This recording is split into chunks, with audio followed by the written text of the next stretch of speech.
So had I received R. Kelly, whatever it was, I would have put so many different little pieces of information in there that weren't even true. Where the person Yes. who gave it to me be like, why is he even saying that? I didn't say that, because I will be protecting myself. So if you're doing YouTube and people are coming to tell you stuff, and this happens, I'm pretty sure it happens to you, and it happens to me often because of the way I started my platform talking about whatever was happening in the world. You know, I always dress it up. Yes. And I do not tell it just like it is to protect myself, because I don't want this to turn into a situation where I'm in court. And I have spent hundreds of thousands of dollars in court. Behind some YouTube stuff? Yeah, because my platform started with me talking about whenever a pastor or a church organization will get exposed online by a blogger, I would bring it on my platform and commentate on it. What ended up happening, my platform grew so big to where people would credit me with breaking stories, and I never broke a story.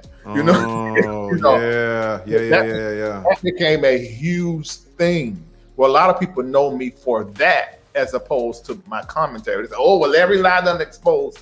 And that's not how it worked. So because of that, hundreds of thousands of dollars. So I would never, and I would advise everybody, if you give me information you're going to get online, dress that information up so that you will protect yourself. Absolutely. And just to piggyback on what you're saying, you're exactly right. This is what I was talking about before, about, making it messy and blowing some dirt on it to make sure that, no one can really figure out what's going on. But just like Larry said, it protects you, but it also protects your source. Because if you are reading the damn transcript word for word, it's going to be very easy for them to say, okay, let's go run a query as to who had access to these transcripts, right? And that's when you see that the person is sending emails to herself and printing out all this stuff. The woman could actually be mad at Tasha K.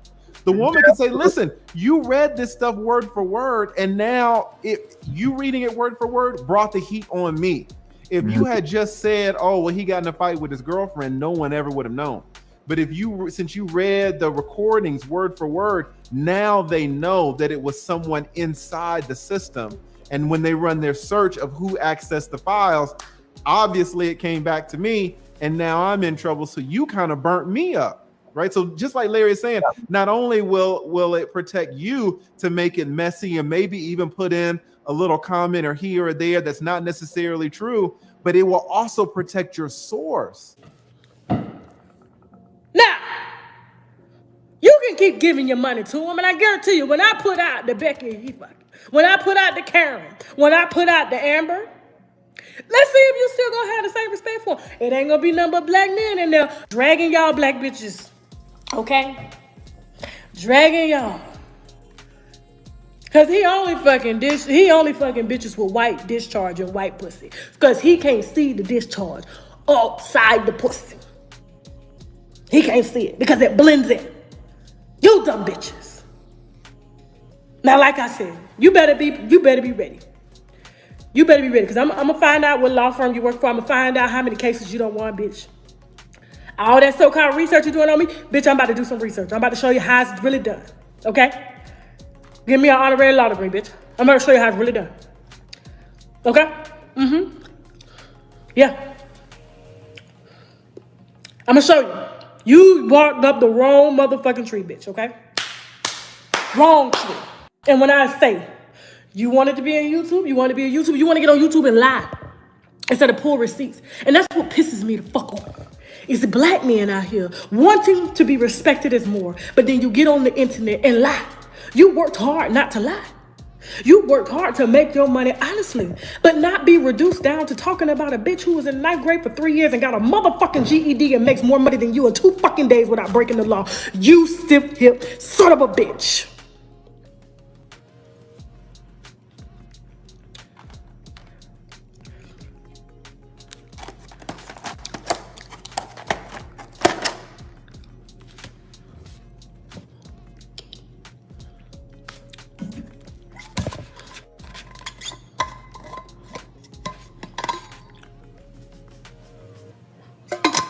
You got me bothered, bitch. Ain't no secret. But let's see how bothered we can get your ass. Let's see if we can see where that office at if it ain't in your motherfucking house. That's why you got them goddamn degrees blurred out. Because, bitch, you knew we was going to pull that fucking GPA. Because according to $27,000 a month as an attorney, as a black attorney in Atlanta, bitch, you're supposed to be, but you ain't supposed to be on YouTube for 8 hours. You're supposed to be in court, bitch. You're supposed to be on a Zoom session. The fuck? Nobody gonna lose a motherfucking channel. Y'all stop that shit. All my shit is in motherfucking compliance. That's why they can't stand my bitch ass, okay? That's why they can't stand me. Y'all need to stop that shit. I'm not losing a motherfucking thing. But a couple dollars here and there. You understand? But I know that's the problem. I know the law better than they do. 8 hours of gossiping and speculation about a bitch that you mad at, that wouldn't give you no pussy during your childhood. So you went to school to be a lawyer to prove the black women that they missed out. And bitch, we ain't missed shit. With that peanut-sized ass motherfucking dick. And you can tell by the size of his goddamn hand waving. Bitch, he can't wave no fucking dick. Now I gotta go. Bye.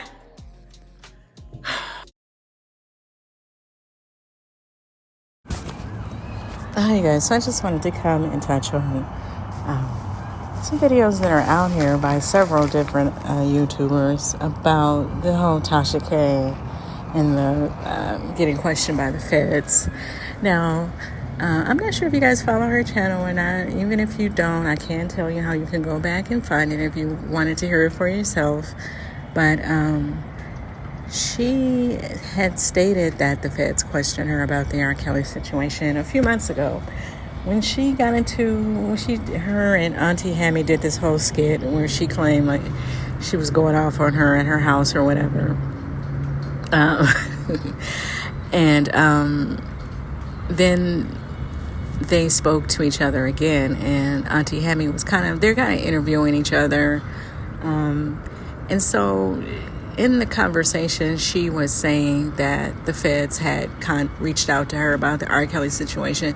And so she was kind of like a little shook about it. And so she kind of already stated that happened. And so the media recently posted that information, I guess, because it came up in his trial.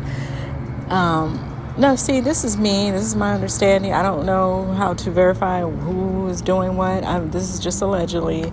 I felt like Tasha was probably getting paid by someone to take the approach to that whole R. Kelly situation that she took. That's just my opinion. I don't know, because she was defending him, and she was allowing a lot of people from his camp, the girlfriends and their families.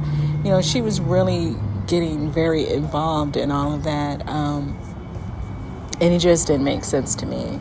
And that's just my opinion. But anyway, so the lead attorney decided that he was going to sort of break it down why the feds reached out to her so people could have an understanding why they wanted to talk to her over the things that she was saying, because they wanted to know where she got that information from. And it turns out that she got the information from someone who was working, I guess, within a police department. And then that person ended up retiring right after the fact.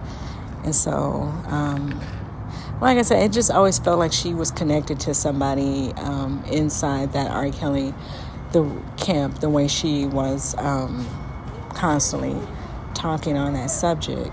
Because it's one thing to have an opinion about all that stuff with R. Kelly, but it's another thing for you to constantly try to push narratives for something like that, especially when the case was still going on. But let me know what you guys think about what the lead attorney had to say and her response to him.